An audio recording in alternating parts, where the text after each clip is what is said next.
கடவுளாக விநாயகர் கருதப்படுகிறார். காரணம், இவர் மனித முகத்தை கொண்டிருக்காமல் யானை முகத்தை கொண்டிருக்கிறார்.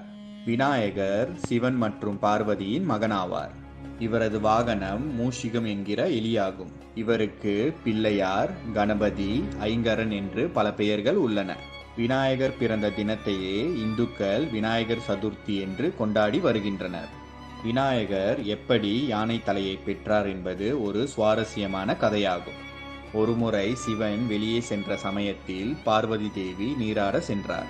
அப்பொழுது குளிக்க சென்ற பார்வதிக்கு காவல் காக்க ஒருவரும் இல்லை என்பதால் தனது நீராட்டுக்காக வைக்கப்பட்டிருந்த மஞ்சளை எடுத்து ஓர் உருவத்தை உருவாக்கி தனது சக்தியால் அதற்கு உயிர் கொடுத்தார்.